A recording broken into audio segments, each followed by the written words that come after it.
dizia eu aos irmãos,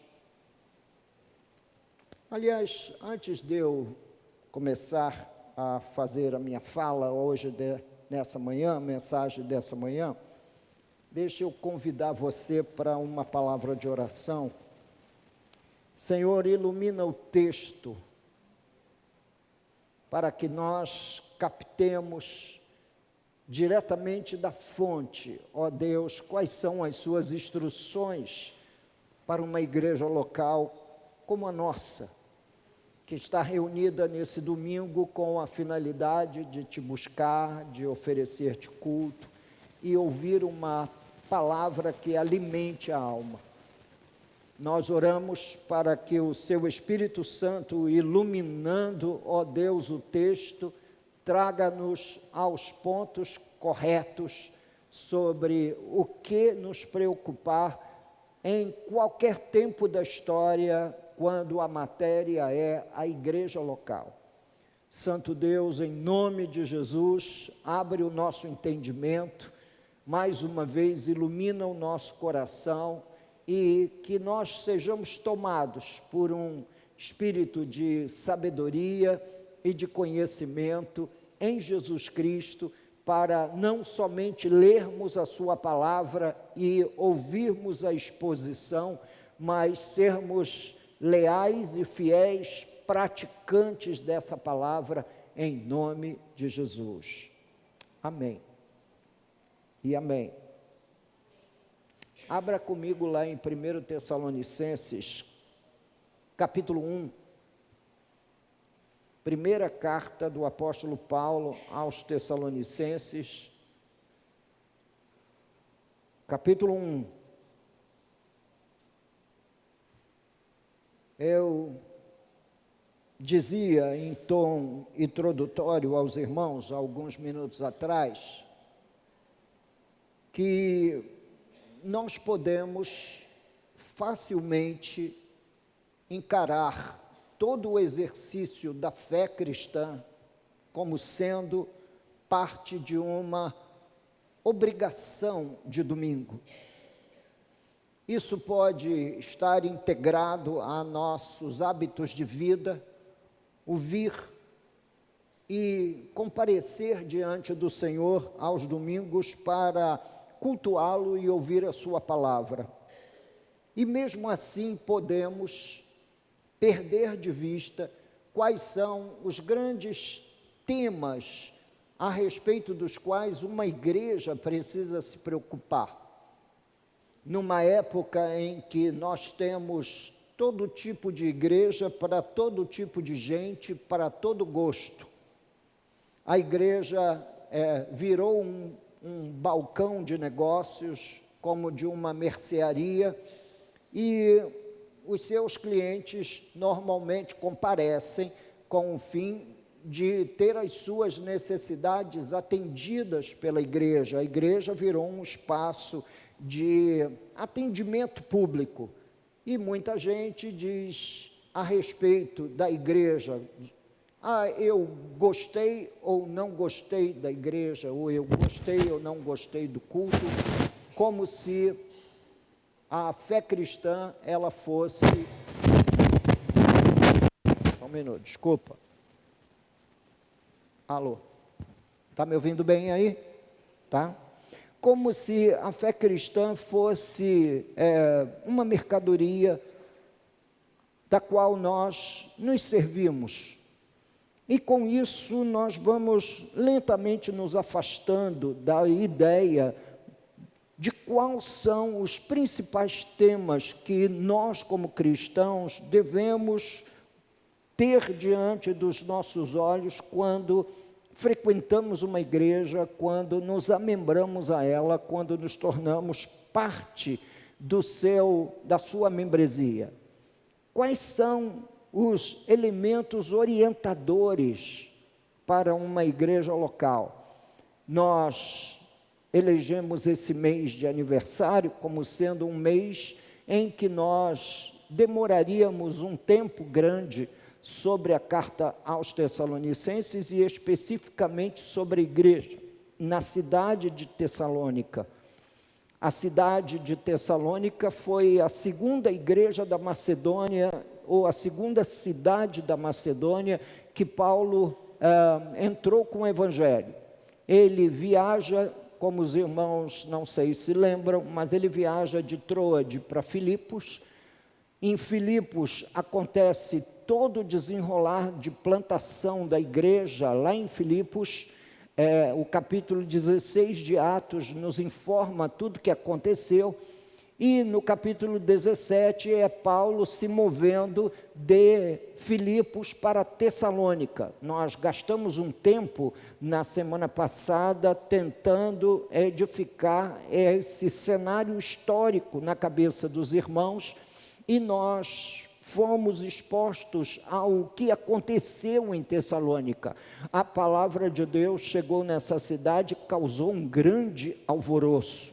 De repente, à medida que a palavra de Deus foi exposta à cidade de Tessalônica, a cidade se levantou violentamente, houve perseguição, houve um movimento assim de tumulto enorme na cidade. Movimento esse até que o apóstolo Paulo vai tocar agora aqui no capítulo 1 da nossa carta. Primeiramente, a partir do versículo 1, nós vamos ter uma ideia dos autores da carta, porque Paulo, ele não escreve a carta aos Tessalonicenses sozinho. Na verdade, a carta tem autor e coautores. O autor foi o apóstolo Paulo, é ele que leva digamos aí, o direito autoral sobre esse material, mas não faz isso sozinho. Tem outras duas pessoas do lado dele. Olha o que diz o texto. Olhando para o texto, porque fica mais fácil para a gente entender.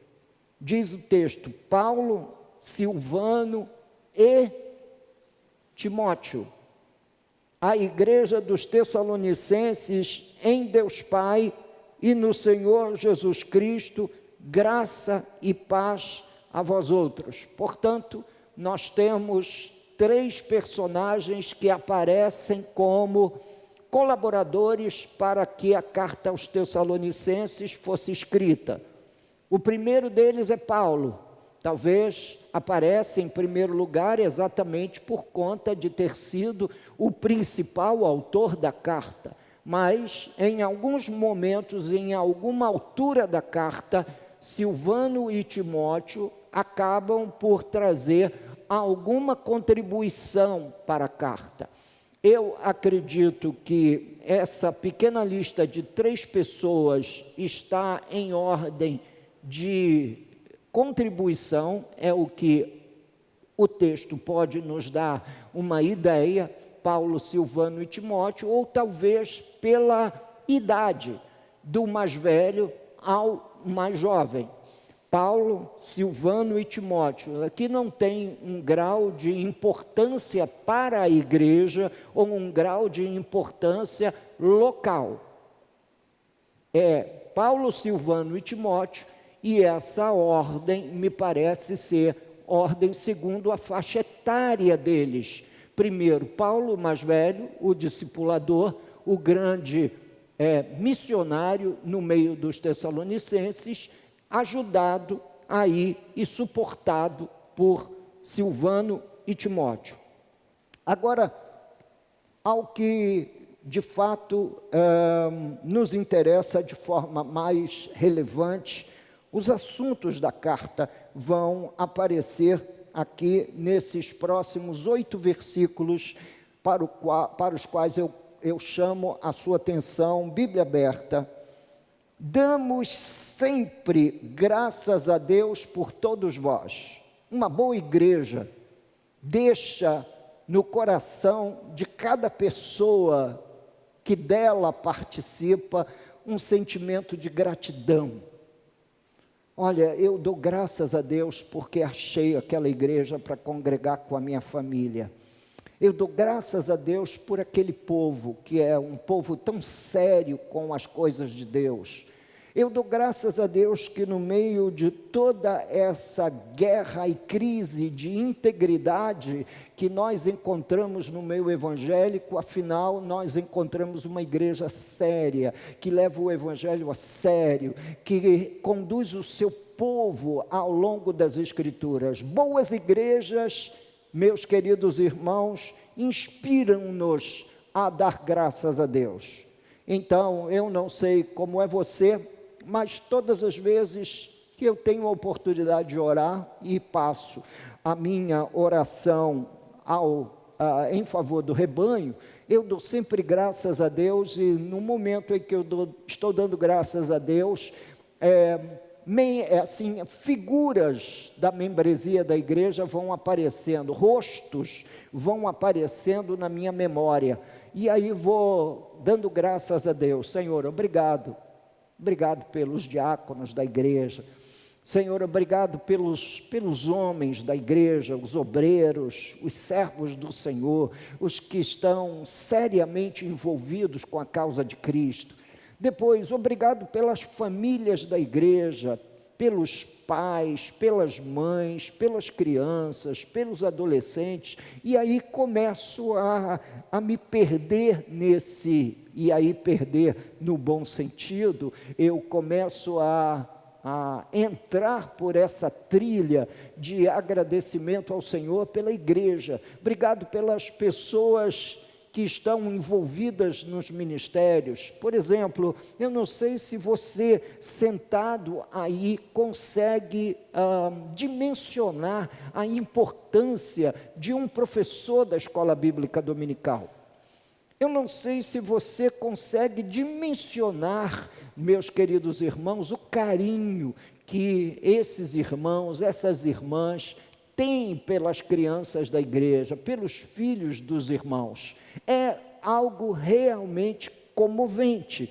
Então, boas igrejas inspiram-nos ao agradecimento. Essas vidas humanas, essas vidas queridas, essas mãos que contribuem para o serviço do Senhor e a formação cristã dos menores aqui da igreja, merece agradecimento.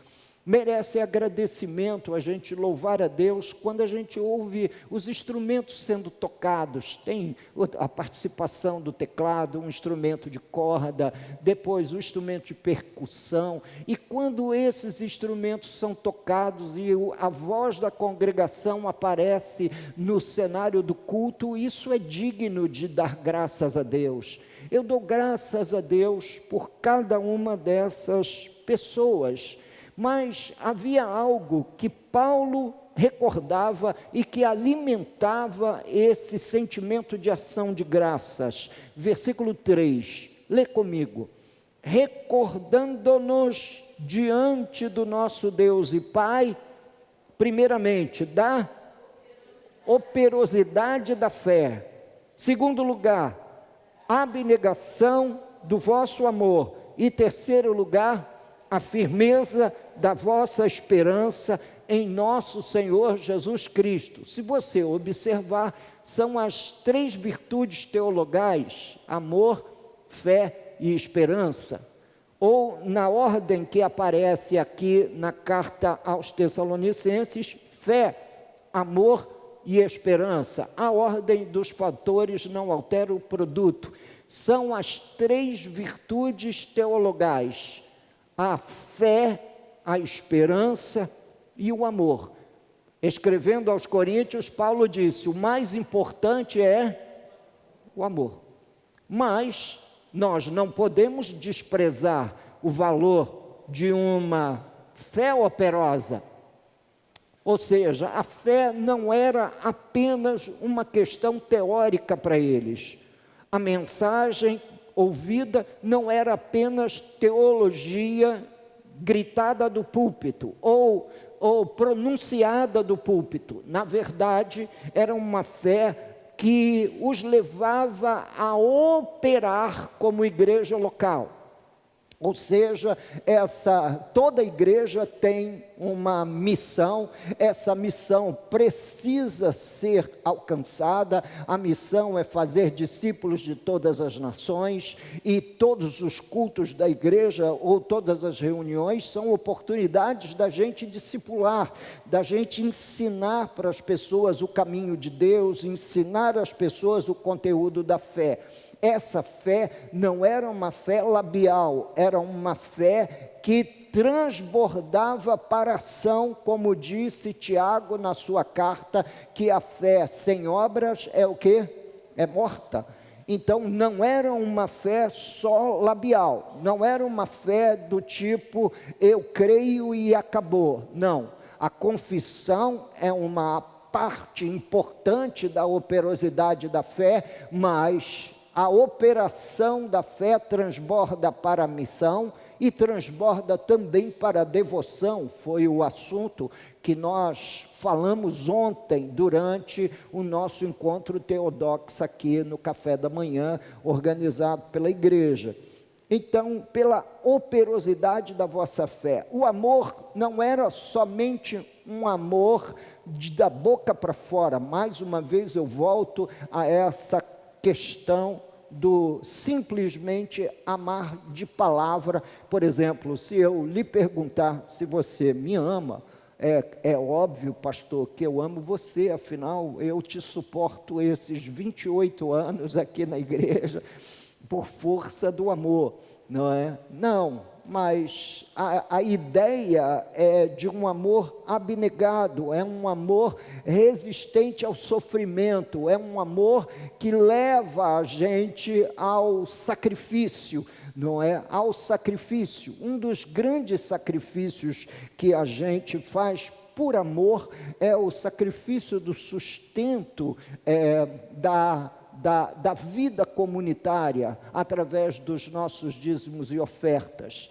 Essa atividade deve ser uma atividade de amor abnegado. Outros trazem, além do seu horário de trabalho, por exemplo, os professores, os irmãos do louvor e do grupo de adoração, que tem uma noite de ensaio aqui na igreja, revisão da enologia da igreja, preparação de toda a seleção dos louvores que nós vamos cantar no domingo de manhã e domingo à noite. Isso é tempo consumido.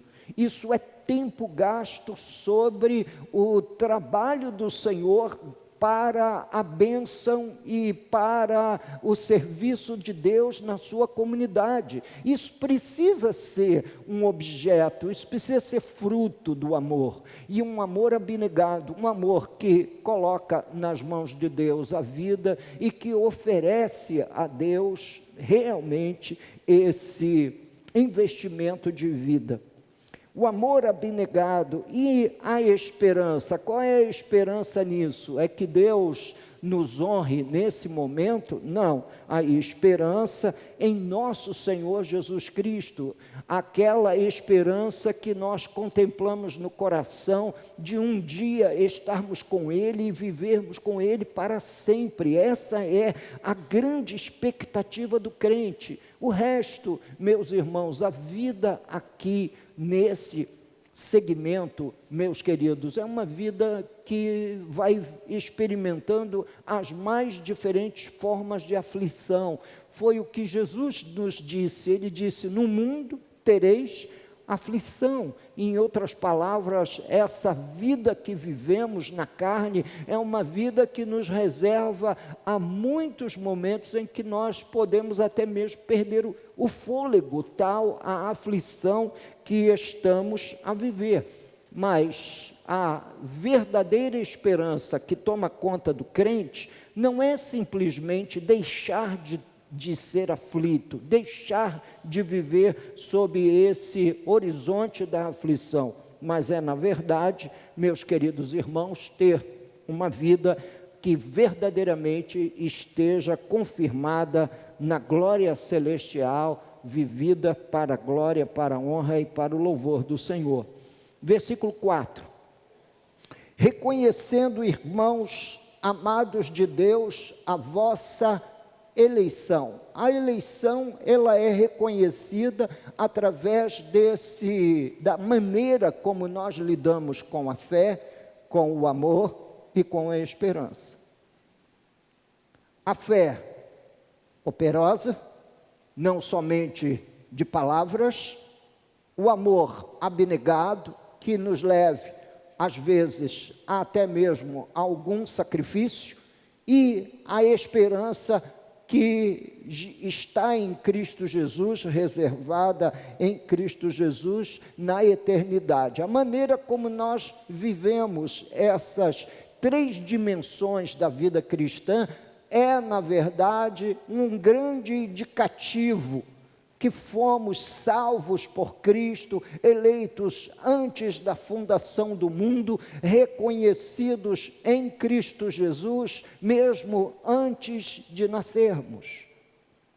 Essa eleição, ela é visualizada, reconhecida a partir da maneira como nós vivemos e transitamos nesse universo da fé, na igreja local, operando na fé, vivendo um amor abnegado, um amor sacrificial e tendo uma esperança bem constituída e bem estabelecida na vida eterna em Cristo Jesus. Porque o nosso Evangelho, versículo 5, porque o nosso Evangelho não chegou até vós tão somente em palavras. Isso eu gostaria de me demorar aqui um pouquinho.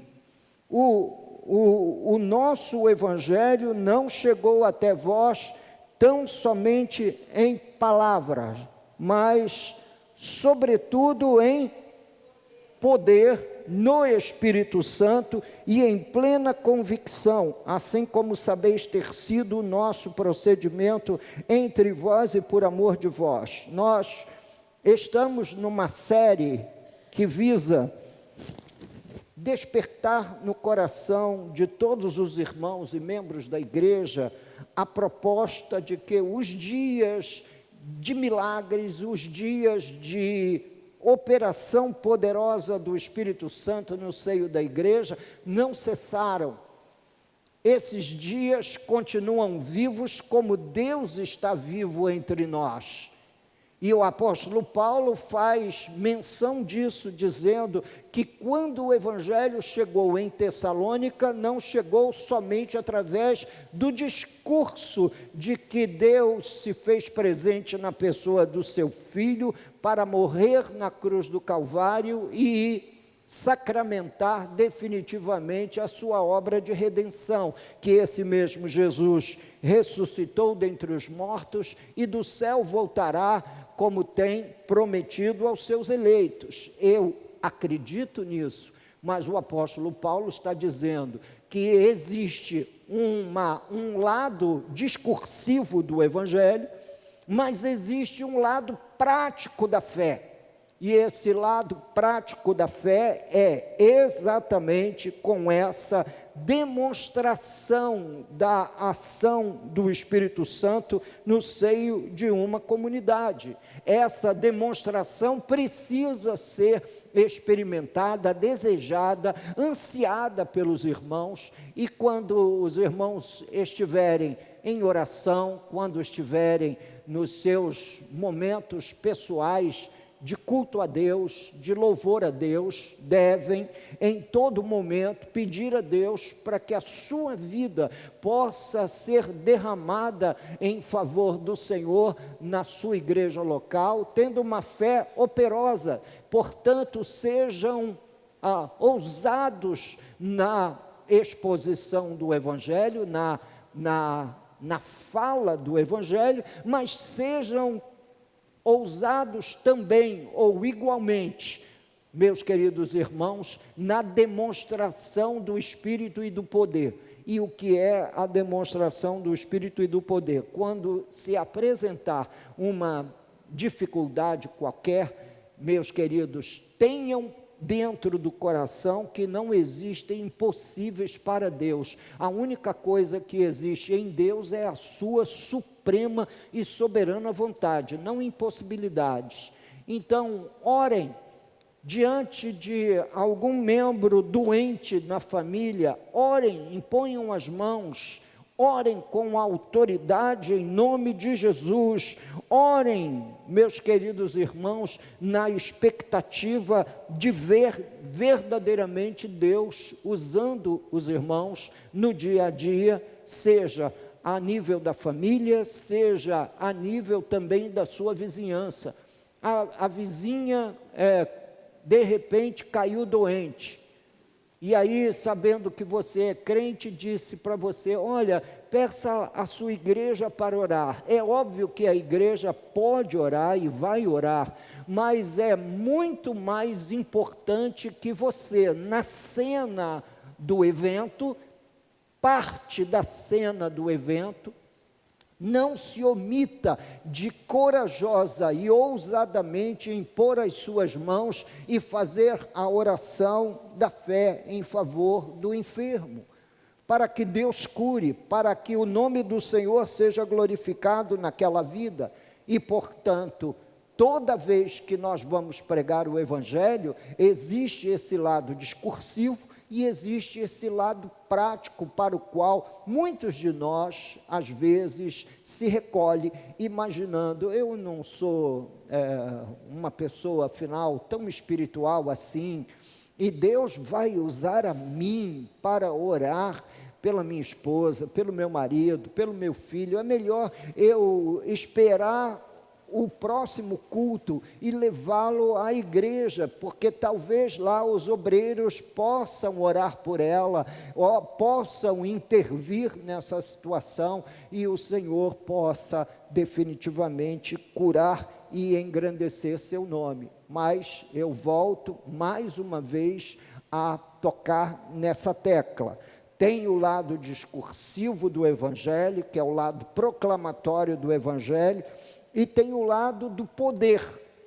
Esse lado do poder é o lado para o qual eu gostaria muito de encorajar o meu irmão e a minha irmã, sabendo que Deus não olha para o instrumento, porque se Deus fosse olhar para um instrumento, se Deus fosse olhar para mim, vocês acham que eu naturalmente reúno todas as condições de operar na fé como o apóstolo Paulo, semelhantemente a ele, a Silvano e a Timóteo, junto à igreja de Tessalônica? É óbvio que não.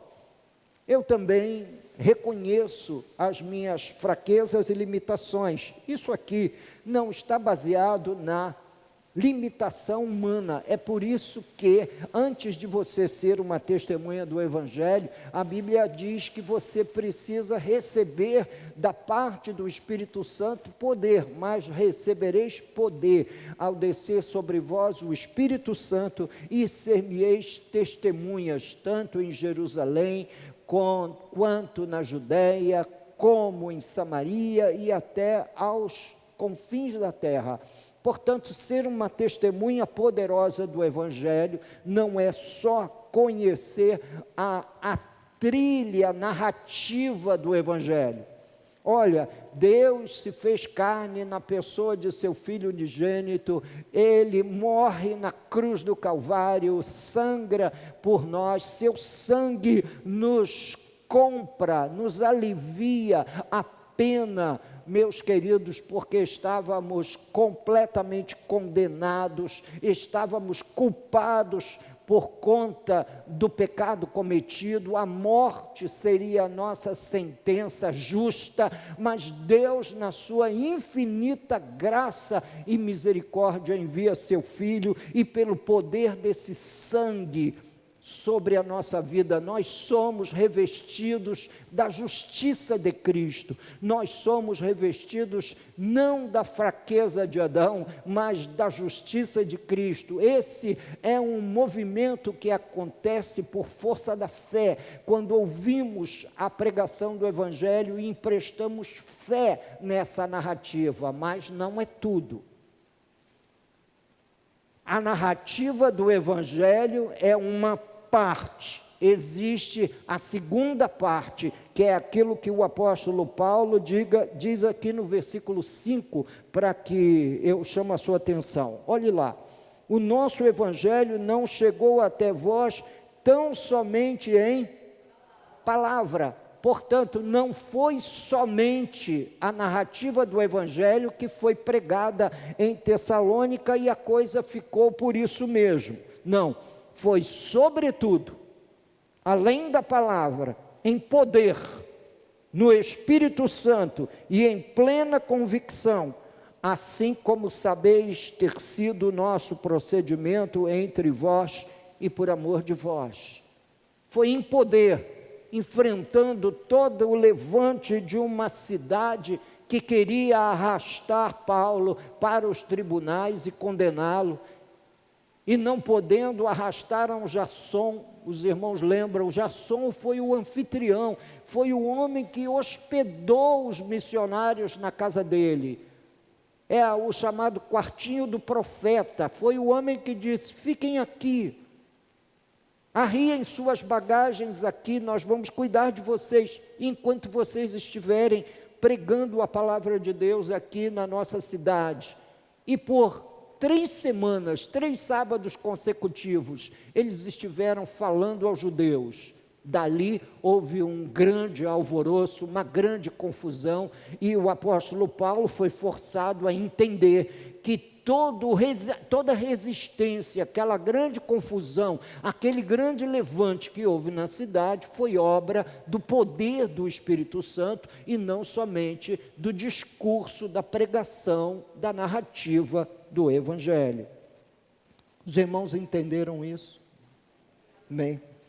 Versículo 6, com efeito, vos tornastes imitadores nossos e do Senhor. Imitadores nossos e do Senhor. Essa talvez seja a única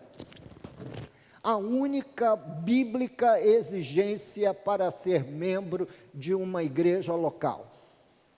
O fato de você ter crido na mensagem do Evangelho, ter confirmado essa fé no batismo, mas com efeito, o fato de que a partir de então você passou a ser um discípulo de Cristo, um imitador de Jesus, um imitador de tudo aquilo que ele ensinou. Aliás, essa é a norma do discipulado cristão nas Escrituras. Ele disse, ide por todo o mundo e fazei discípulos de todas as nações, ensinando-os a guardar o que eu também vos ensinei. Portanto, todo o ensinamento de Jesus está em relevância na hora de expor a sua santa palavra. E todo membro da igreja precisa olhar para esse versículo 6 com muito carinho, fazendo a seguinte pergunta: eu me incomodo, eu tenho para mim que preciso a cada dia da vida, a cada domingo de novos encontros na igreja, renovar a minha mente com respeito a ser um imitador do Senhor, a ser um imitador de Cristo. Tendo recebido a palavra, posto que em meio de muita tribulação, com alegria do Espírito Santo. Enquanto eu estava lendo esse primeiro capítulo de Tessalonicenses e preparando o sermão dessa manhã, me encheu o coração entender que em muitos momentos de tribulação que nós vivemos, nós podemos contemplar a alegria do Espírito Santo. A parte física nossa está vivendo a aflição e a tribulação do momento, mas o coração, de maneira inexplicável, bate alegremente no peito por força de uma intervenção do Espírito Santo. Isso também é algo que toda igreja precisa entender, porque senão as aflições vão nos arrebentar, vai nos destruir. Porque não vai faltar aflição, de uma coisa a gente tem certeza, não faltará aflição. O desafio da vida humana é de atravessar os anos de vida no meio desse vale de angústias, problemas, lutas, dificuldades. Uma hora é com doença, outra hora é com a família, outra hora é com a vida financeira, e os desafios vão crescendo e se avolumando dia após dia, e se não for a alegria do Espírito Santo, a gente não suporta. A gente não suporta. Então, vivemos a tribulação, como diz Paulo, com efeito vos tornastes imitadores nossos e do Senhor, tendo recebido a palavra, posto que em meio de muita tribulação, mas com alegria no Espírito Santo. Eu sei dos desafios, eu conheço os desafios. Meus queridos irmãos, não somente de ouvir falar, mas de vivê-los. Todos vocês vêm acompanhando a minha trajetória ao longo desses últimos meses, talvez do último ano aqui na igreja, e da luta pela qual Deus tem me levado. Mas o que não me falta no coração, no meio de toda essa angustiosa trajetória, tem sido muitos momentos em que o Espírito Santo cultiva alegria. Há muitas razões para entristecer-me? Sim. Sim. Há muitas razões para o abatimento, a tristeza, até sim.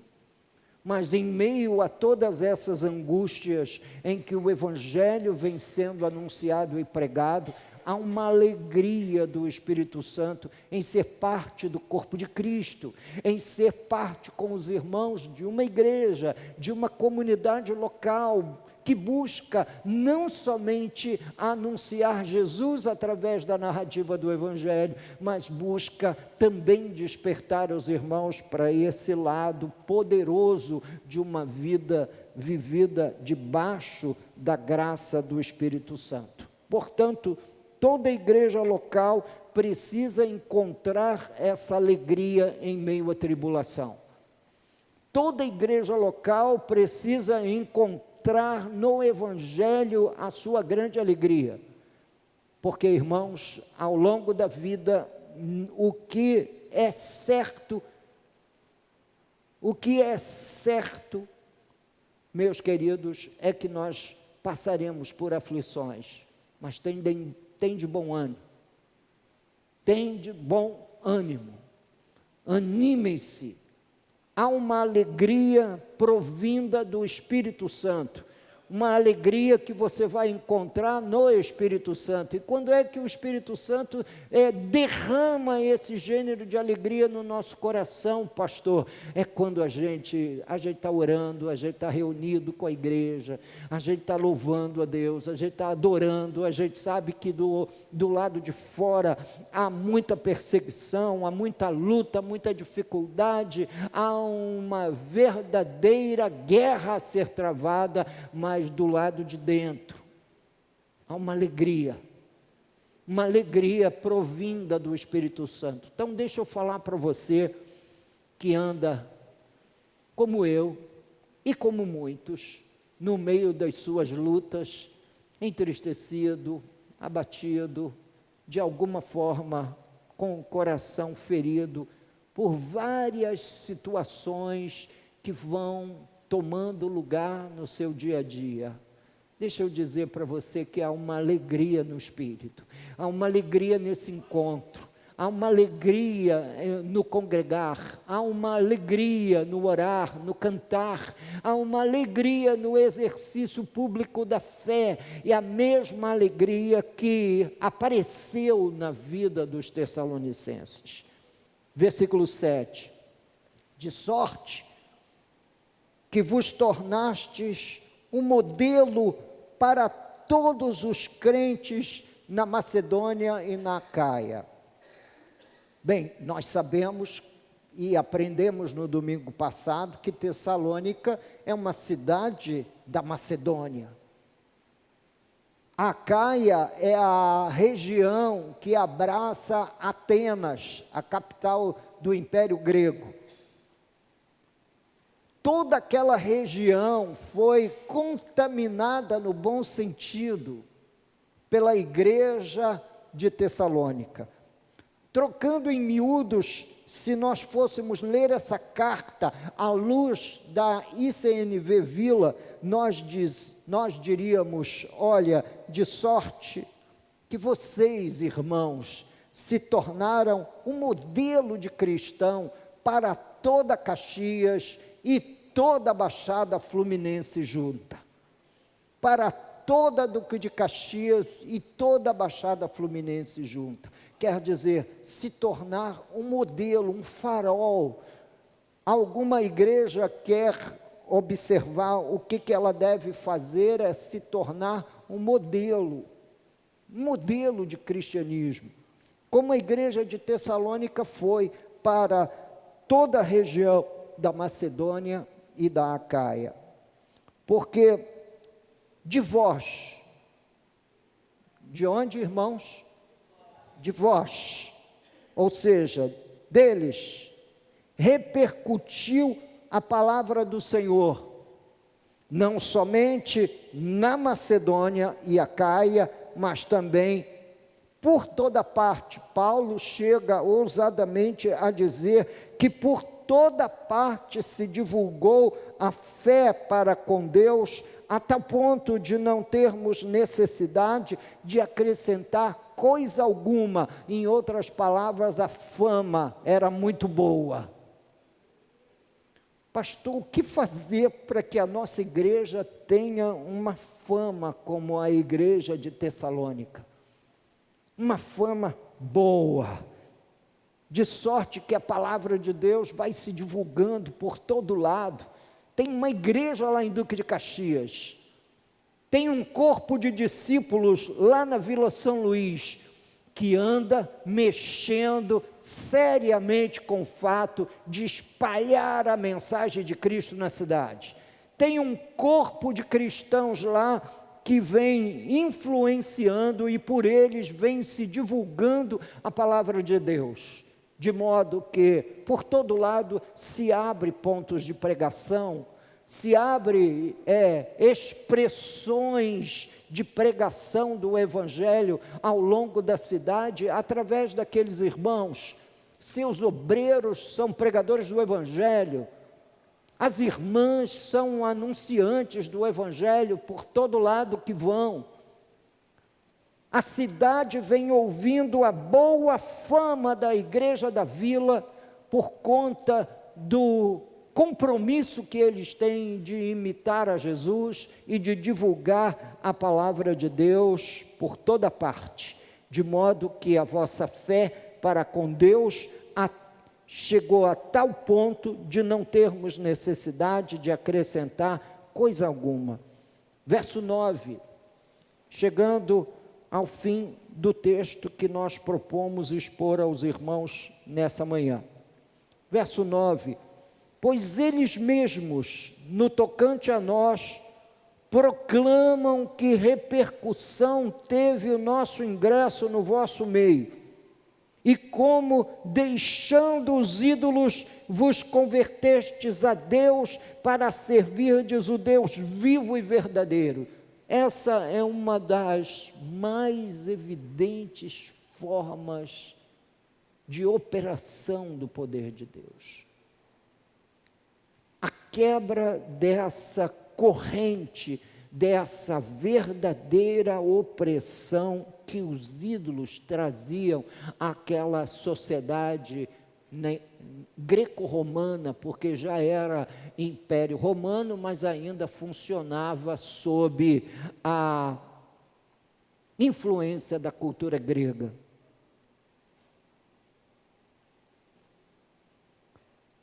Versículo 10: e para aguardardes dos céus o seu Filho, a quem ele ressuscitou dentre os mortos, Jesus, que nos livra da ira vindoura.